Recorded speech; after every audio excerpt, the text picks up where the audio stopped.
Hello students, this video lecture is on operating system for BE 4th SEM CSE students by Ms. Neelam Sharma. इसके previous video lecture में हमने page replacement algorithm के numericals देखे थे, जिसमें हमने फीफो, ऑप्टिमल और LRU के थ्रू पेज रिप्लेसमेंट एल्गोरिदम्स देखे थे। अब यूनिट 4 का जो लास्ट के दो टॉपिक्स है वो हम पढ़ेंगे। एक तो है आपका एलोकेशन ऑफ फ्रेम्स और दूसरा है थ्रैशिंग। तो हम पहले चालू करते हैं एलोकेशन ऑफ फ्रेम से।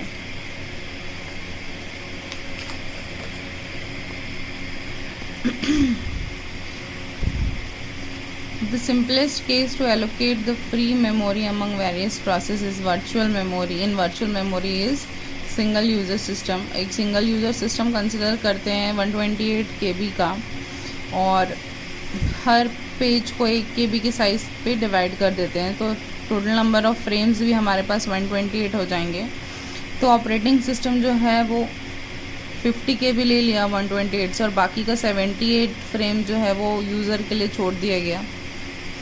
तो प्योर डिमांड पेजिंग में ऑल जो 78 फ्रेम्स है वो इनिशियली फ्री फ्रेम की लिस्ट में पुट कर दिए जाते हैं, ठीक है। और when a user process starts इस एग्जीक्यूशन, वो जो है वो जब सीक्वेंस देखता जाता है तो वो सारे 78 पेजेस को पेज फॉल्ट की लिस्ट में रख देता है, जिसमें से उसको एक भी अवेलेबल नहीं रहता, क्योंकि हमने मेमोरी में लोड ही नहीं किया, उसको फ्री फ्रेम बना कर रखा हुआ है। A page replacement algorithm is used to select one of the 78 in memory page to be replaced with 79th and so on. Page replacement algorithm का यूज़ करके हम 78 मेमोरी पेजेस को रिप्लेस करते हैं, 79 करते हैं और उसके आगे 80, 81। After the termination of the process, the 78th frame will placed again as free frame in the list। जब पूरा प्रोसेस हो जाता है तो अगेन जो 78 नंबर का फ्रेम है वो सॉरी वो वापस फ्री फ्रेम की लिस्ट में रख दिया जाता है।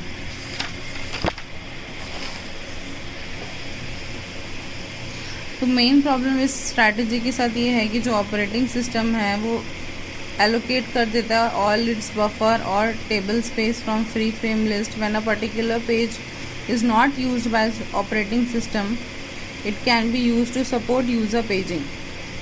Now we try to keep at least 3 frames reused on the free frame list at all times. So when a page fault occurs, there is always a free frame available to page while swapping of page taking place. A replacement can be selected and returned to disk as the user processes continues to execute. इसका मतलब ये है कि 3 से 4 frame हम हमेशा खाली रखते हैं, ताकि जब भी डिमांड पेजिंग हो या पेज फॉल्ट हो तो उस पर्टिकुलर जो खाली फ्रेम है हम उसको किसी मेमोरी स्पेस को अलॉट कर पाए पेज रिप्लेसमेंट एल्गोरिदम के थ्रू, और ऑपरेटिंग सिस्टम उस पेज को यूज़ कर सके। अब हम उसको मिनिमम कैसे करेंगे? वेरियस टेक्निक्स हैं जिससे हम फ्रेम का एलोकेशन कर सकते हैं, खाली मेमोरी का एलोकेशन कर सकते हैं। We must try to allocate minimum number of frames. क्यों?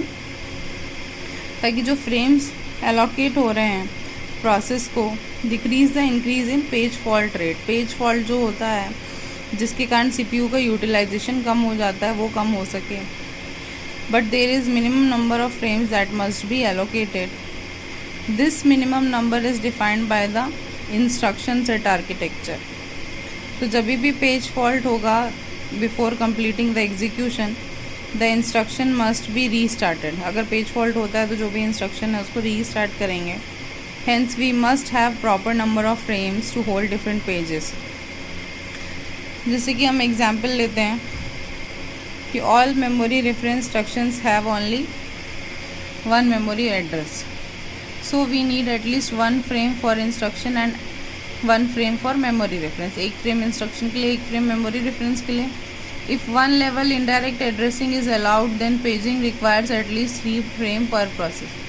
अगर 1 level indirect addressing हम अलाउ करते हैं तो पेजिंग के लिए हमको 3 फ्रेम पर प्रोसेस चाहिए। तो इस प्रॉब्लम को ओवरकम करने के लिए हम limit on levels of indirection करते हैं। When the first indirection occurs, counter set करते हैं। काउंटर जो है वो डिक्रीमेंट करते हैं सक्सेसिव इन डायरेक्शंस के लिए। If the counter is decremented to 0, तो ट्रैप ऑकर होता है और this limitation reduces the number of memory references per instructions requiring the same number of frames. तो जितना मिनिमम नंबर ऑफ फ्रेम्स हम अलॉट करेंगे उतना सीपीयू का यूटिलाइजेशन बढ़ जाएगा, उतना हमारा इनडायरेक्शन प्रोसेस काम करेगा।